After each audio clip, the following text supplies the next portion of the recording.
आज के लेक्चर में हम स्टार्ट करेंगे एक न्यू चैप्टर जो कि है आपका कोऑर्डिनेशन कंपाउंड्स। तो सबसे पहले मैं आपको ये बता देती हूँ कि इस लेक्चर में हम क्या क्या कवर करने वाले हैं। सबसे पहले हम लोग बात करेंगे कोऑर्डिनेशन कंपाउंड के इंट्रोडक्शन की। देन उसके बाद हम उन सारे इंपॉर्टेंट टर्म्स को डिस्कस करेंगे जो कि इस कंप्लीट चैप्टर में बार बार यूज होने हैं। ठीक है, तो चलिए फिर स्टार्ट करते हैं हम लोग हमारे लेसन को। और सबसे पहले बात करते हैं कोऑर्डिनेशन कंपाउंड के इंट्रोडक्शन की। अब समझिएगा कि हम किस तरह के कंपाउंड्स को कोऑर्डिनेशन कंपाउंड कहते हैं। होता क्या है कि जब भी आपका कोई मेटल आयन, ठीक है, जब भी आपका कोई मेटल एटम या फिर मेटल आयन किसी एटम के साथ या फिर आपके ग्रुप ऑफ एटम के साथ, किसी एटम के साथ या फिर ग्रुप ऑफ एटम के साथ कोऑर्डिनेट बॉन्ड के थ्रू जुड़ करके कंपाउंड का फॉर्मेशन करता है, तो उस तरह के कंपाउंड्स को हम लोग कोऑर्डिनेशन कंपाउंड कहते हैं। इसको मैं आपको एग्जांपल के थ्रू बताती हूँ। देखिए यहाँ पर इस कंपाउंड को देखिए, यहाँ पे क्या हुआ, ये कैसे फॉर्म हुआ है। ये आपका फॉर्म हुआ है कोबाल्ट। कोबाल्ट क्या है? कोबाल्ट जो कि आपका एक मेटल है। यहाँ पर आप देख सकते हैं इस कंपाउंड से क्या हुआ है, कोबाल्ट के साथ यहाँ पर 1 2 3 4 5 6 अमोनिया यानी कि ग्रुप ऑफ एटम किसके थ्रू जुड़ी है, कोऑर्डिनेट बॉन्ड के थ्रू जुड़ी है। ठीक है, तो जब भी आपको इस तरह का कंपाउंड दिखे जिसमें कि आपका क्या हो, मेटल एटम से कोई भी एटम या फिर group of atom coordinate bond के थ्रू जुड़ करके कंपाउंड का फॉर्मेशन करे, तो उस तरह के कंपाउंड्स को हम लोग क्या कहते हैं, कोऑर्डिनेशन कंपाउंड्स कहते हैं। ठीक है, तो ये तो कोऑर्डिनेशन कंपाउंड की क्या हो गई, बेसिक डेफिनेशन हो गई, या फिर आप लोग कह लीजिए कि ये कोऑर्डिनेशन कंपाउंड का इंट्रोडक्शन हो गया। अब हम लोग डायरेक्टली आ जाते हैं उन सारे टर्म्स में जो कि इस चैप्टर में यूज होने हैं। तो पहले तो वही सिंपल वाले लेंगे। सबसे पहले बात करेंगे हम लोग सेंट्रल मेटल एटम या फिर आयन की, कि सेंट्रल मेटल एटम या फिर आयन क्या होता है। तो देखिए नेम से ही क्लियर है, आप लोग जानते हैं मेटल तो आप लोग जानते ही हैं, है ना। जब मेटल पे कोई चार्ज नहीं होता तो हम लोग उसे बोलते हैं क्या, मेटल एटम। और जब उस पे कोई चार्ज होता है तो हम लोग उसे क्या बोलते हैं, आयन। अब कोऑर्डिनेशन केमिस्ट्री में इसी को हम लोग सेंट्रल मेटल एटम या फिर सेंट्रल मेटल आयन के नाम से जानते हैं। क्यों? क्योंकि कोऑर्डिनेशन कंपाउंड का जो सबसे सेंट्रल पार्ट होता है, कोऑर्डिनेशन कंपाउंड का जो सेंट्रल पार्ट होता है वो आपका क्या होता है, मेटल एटम या फिर मेटल आयन होता है। इसीलिए हम लोग उसके लिए ये टर्म यूज करते हैं, सेंट्रल मेटल एटम या फिर सेंट्रल मेटल आयन। तो ये तो बहुत ही सिंपल सी चीज हो गई। अब आ जाते हैं सेकंड पॉइंट में, यानी कि सेकंड टर्म में। सेकंड टर्म है आपका लिगैंड्स। अब आपको ये जानना है कि लिगैंड्स क्या होते हैं। तो लिगैंड्स की अगर हम लोग बात करें तो कोऑर्डिनेशन कंपाउंड में जो आपके ये वाले जो होते हैं, ये एटम या फिर ग्रुप ऑफ एटम जो कि सेंट्रल मेटल आयन के साथ कोऑर्डिनेट बॉन्ड के थ्रू जुड़ा हुआ है, उस तरह के एटम्स को या फिर ग्रुप ऑफ एटम्स को हम लोग लिगैंड्स कहते हैं। अब यहाँ पे मैंने अमोनिया वाला एग्जांपल लिया है। ठीक है, ऐसा कंपाउंड लिया जिसमें अमोनिया एज ए लिगैंड है।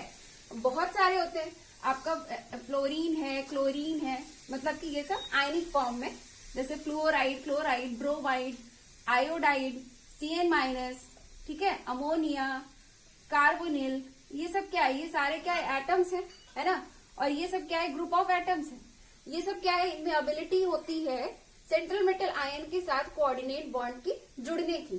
ठीक है, तो जब भी ये क्या करे, किसी मेटल एटम या मेटल आयन के साथ कोऑर्डिनेट बॉन्ड के थ्रू जुड़ा हुआ दिखाई पड़े, तो उस सिचुएशन में आप इन्हें क्या बोलेंगे, लिगैंड्स बोलेंगे। ठीक है, तो लिगैंड्स भी बहुत ही सिंपल सी चीज है। देखिए यहाँ पे लिगैंड्स क्या होता है आप लोग ये समझ गए हो, मतलब आपको लिगैंड्स पहचानना तो आ गया।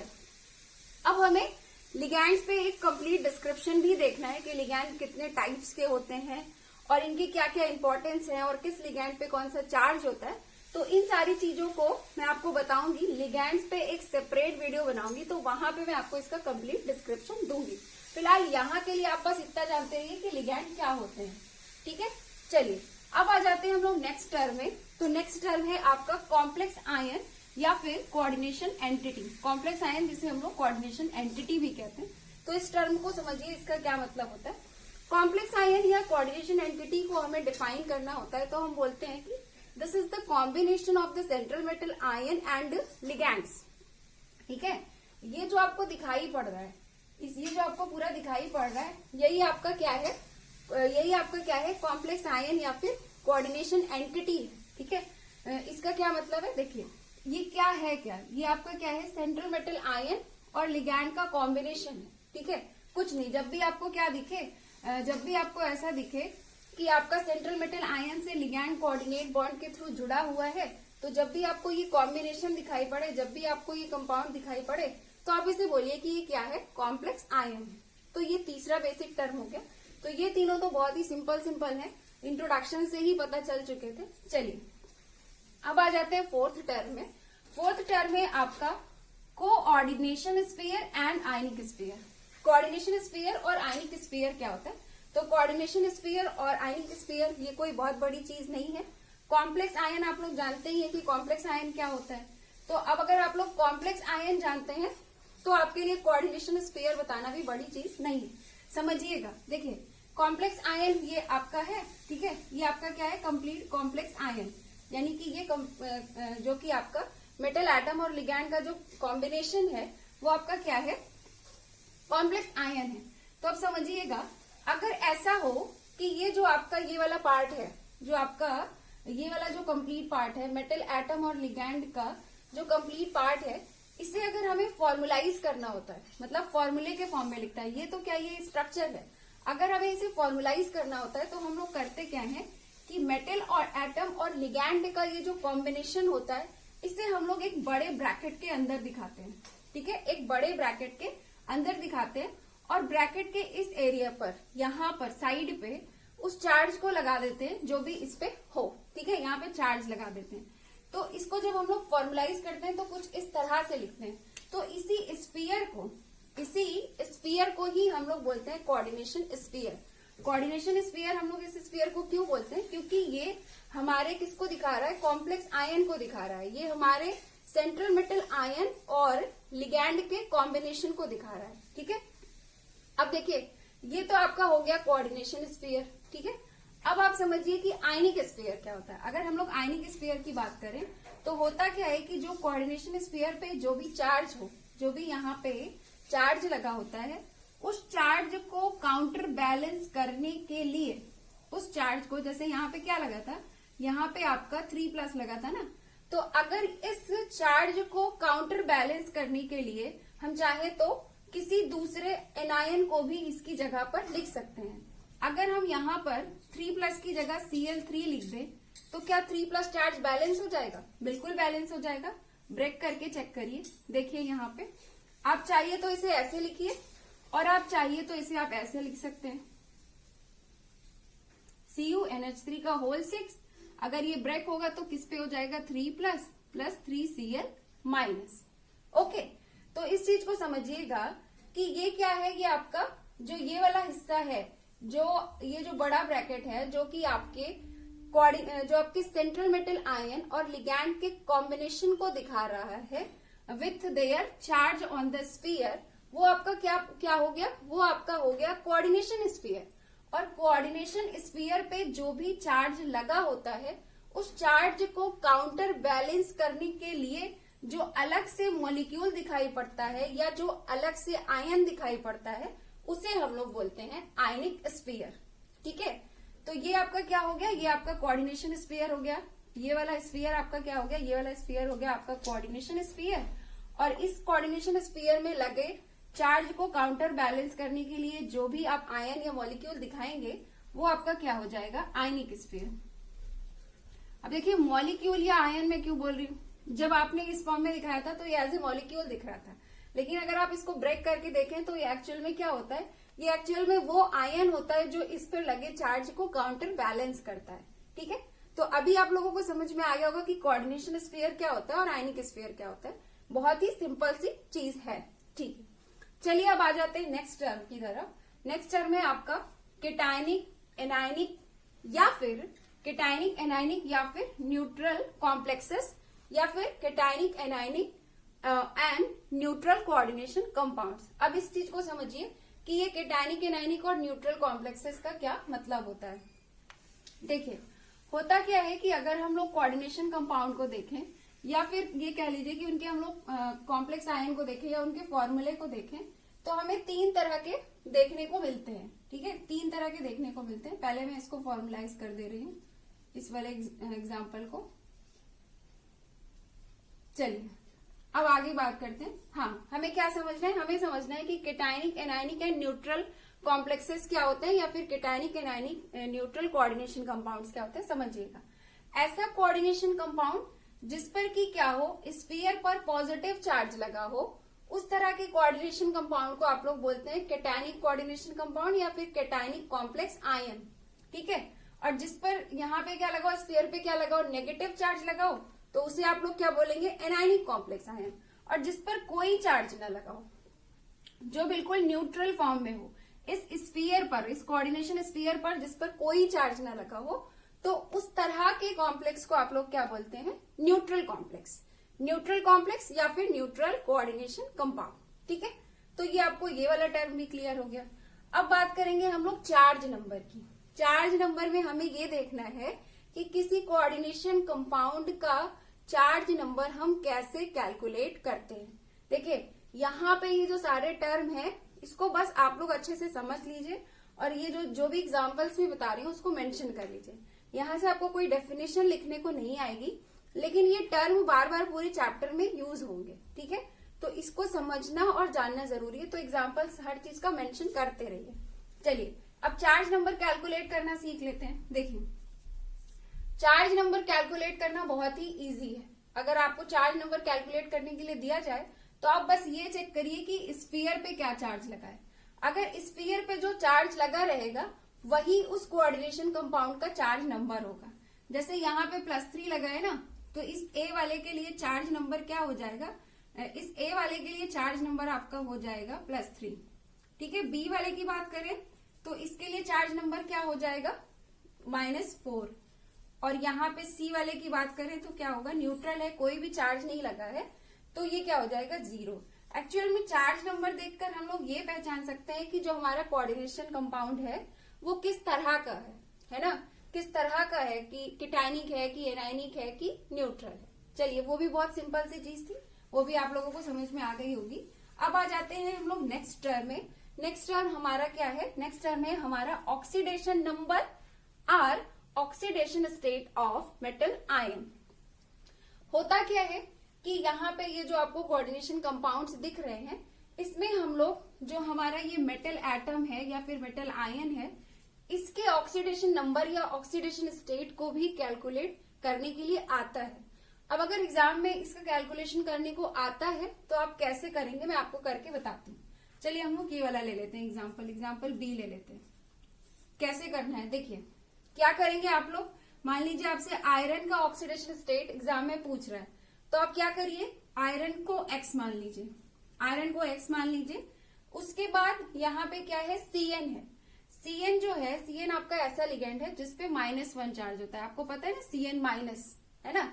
तो Cn पर अगर हम लोग बात करें तो इस पर कौन सा चार्ज होता है, -1 चार्ज होता है, यानी कि Cn का ऑक्सीडेशन स्टेट -1 होता है। तो अब मैं यहाँ पे क्या कर रही हूँ, -1 × 6 लिख दे रही हूँ। ठीक है, अब देखिए परेशान नहीं होइएगा कि किस लिगैंड का ऑक्सीडेशन स्टेट कौन सा है या फिर किस पे क्या चार्ज है, वो जब मैं आपको आगे लिगैंड वाला कंप्लीट वीडियो बनाऊंगी तो वहां पे सारे लिगैंड का बता दूंगी। ठीक है, तो अभी फिलहाल यहाँ पे कैलकुलेशन का मेथड समझ लीजिए बस। अब यहाँ पे आपने इसको X मान लिया और यहाँ पे हमने -1 × 6 कर दिया, इज इक्वल टू आपको क्या करना है, स्फीयर पे जो भी चार्ज लिखा है उसको रखिए, इक्वल के उस साइड पे स्फीयर पे जो भी चार्ज रखा है उसे रख लीजिए। यहाँ पे -4 है तो मैं -4 रख लेती हूँ। अब कुछ नहीं करना है, बस सिंपल कैलकुलेशन कर लेना है। क्या हो जाएगा X और क्या हो जाएगा प्लस माइनस, यानी कि -6, ये हो गया आपका -4। फिर X इज इक्वल टू क्या हो जाएगा, ये इधर जाएगा, +6 -4, X इज इक्वल टू आपको क्या मिल गया, +2। दिस मीन्स कि इस पर्टिकुलर कोऑर्डिनेशन कंपाउंड में आयरन का ऑक्सीडेशन स्टेट क्या है, +2 है, या फिर ये कह लीजिए कि आयरन का ऑक्सीडेशन नंबर क्या है, +2 है। ओके, तो इस तरह से आप लोग कैलकुलेट कर लेंगे। चलिए अब आ जाते हैं हम लोग नेक्स्ट टर्म की तरफ, जो कि है आपका कोऑर्डिनेशन पॉलीहेड्रॉन। अब जो आपका ये टर्म है कोऑर्डिनेशन पॉलीहेड्रॉन, इसके अंडर में मैं आपको ये बताना चाहती हूँ कि जब भी हमारा लिगैंड सेंट्रल मेटल आयन के साथ जुड़ करके कोऑर्डिनेशन कंपाउंड का फॉर्मेशन करता है, तो उस वक्त हर कंपाउंड में लिगैंड का अपना एक स्पेशल अरेंजमेंट होता है।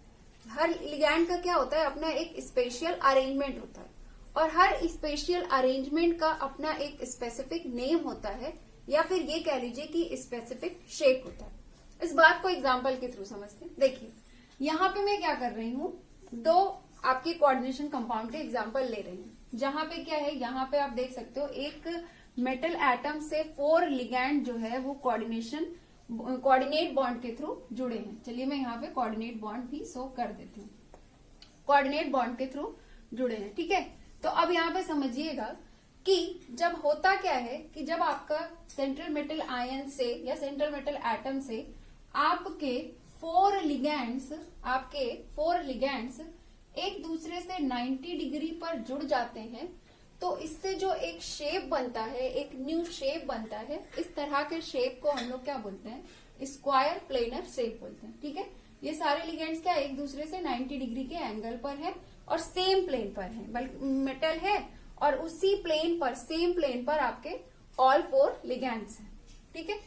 अब देखिए यहाँ पे अगर अब एक दूसरा तरीका ये हो सकता है कि मेटल आयन से जो आपके 4 लिगेंड्स हैं ये एक दूसरे से क्या करें, एक दूसरे से आपका 109.5 डिग्री एंगल पर जुड़े, तो इससे जो आपका शेप बनता है, इस तरह के शेप को हम लोग बोलते हैं टेट्राहेड्रल।